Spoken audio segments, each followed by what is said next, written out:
জাগো বাহে তিস্তা বাঁচাই এই স্লোগানকে সামনে রেখে 9 অক্টোবর লালমনিরহাটে এক বিশাল গণমিছিল ও গণসমাবেশ অনুষ্ঠিত হয়েছে। উক্ত গণসমাবেশে প্রধান অতিথি হিসেবে উপস্থিত থেকে বক্তব্য রাখেন জাতীয়তাবাদী দল বিএনপির কার্যনির্বাহী কমিটির সাংগঠনিক সম্পাদক অধ্যক্ষ আসাদুল হাবিব দুলু। দাবি আদায় না হয় গোটা রংপুরকে আমি আসল করে দিতে বাধ্য হব। জাগো বাহে, জাগো বাহে। 30 সেন্টিমিটার উপর দিয়ে পানি প্রবাহিত হচ্ছে। আমি তাৎক্ষণিকভাবে সমস্ত এলাকার মানুষকে জানিয়ে দিলাম, হু হু শব্দে পানি আসছে আমাদের এলাকায়। কোনো খবর নাই, কোনো সংকেত জানানো হয় না। মানুষ ঘুমিয়েছিল, চোখের উপরে পানি উঠেছে। এই আমাদের জীবন। আর কিছুদিন পর দেখবেন তিস্তা নদী শুধু বালুচর, বালু ছাড়া কিচ্ছু নাই।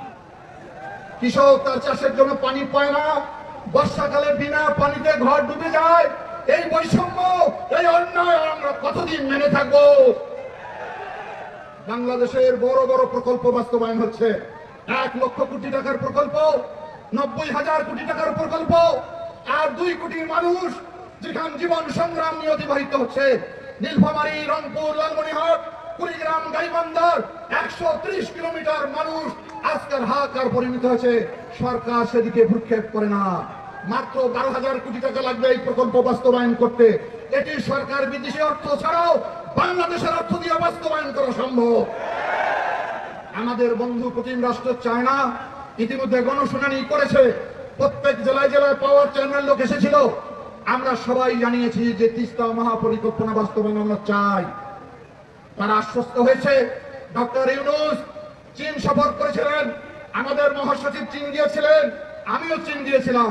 চীনের সরকার মুখিয়ে আছে। তারা আমাদেরকে বলেছে সরকার গ্রিন সিগন্যাল দিলে আমরা কাজ শুরু করব। আমাদের পানি উপদেষ্টা রেজানুল হাসান বলছেন জানুয়ারি 1 তারিখ কাজ শুরু করবেন 26 সালে।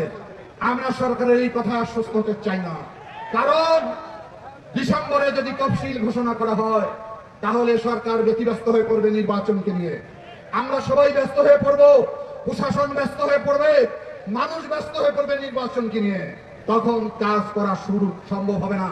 সেজন্য আমরা দাবি উত্থাপন করতে চাই, সরকারের নিজের অর্থায়নে আগামী নভেম্বরের মধ্যে কাজ শুরু করা হোক।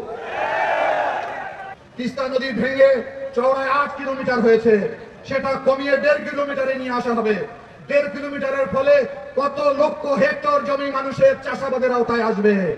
যারা ভূমিহীন হয়েছে, যারা ক্ষতিগ্রস্ত হয়েছে, তারা জমি দিয়ে কৃষি চাষ করবে আধুনিক চাষার মাধ্যমে। 2 দিকে গাইড বান দিয়ে দিবে 130 কিলোমিটার। এই বর্ষাকালে যাতে মানুষের ঘর বাড়ি ডুবে না যায় এবং মানুষের আর ভাঙনের শিকার না হয়, নদীকে খনন করা হবে। শুকনা মৌসুমে পানি ধরে রাখা হবে, যাতে করে শুকনা মৌসুমে চৈত্র বৈশাখ মাসেও তিস্তা নদীর পানি দিয়ে আমরা যেন চাষবাস করতে পারি। এটা হলো প্রথম অবস্থা। দ্বিতীয় অবস্থায় বলা আছে এখানে স্যাটেলাইট শহর হবে, ইকোনমিক্যাল জোন হবে, শিল্প কারখানা হবে, পর্যটন নগরী হবে।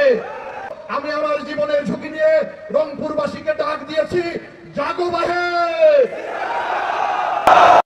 লালমনিরহাট জেলাবাসীর দীর্ঘদিনের প্রত্যাশা তিস্তা মহাপরিকল্পনা বাস্তবায়ন হলে লালমনিরহাট জেলা কৃষিখাতে ব্যাপক সফলতা লাভ করবে। ভয়াবহ প্রাকৃতিক দুর্যোগ, নদী ভাঙ্গন, অল্প বৃষ্টিতে বন্যার হাত থেকে রক্ষা পাবে তিস্তা চর অঞ্চলের হাজার হাজার পরিবার, এমনটি প্রত্যাশা সকলের।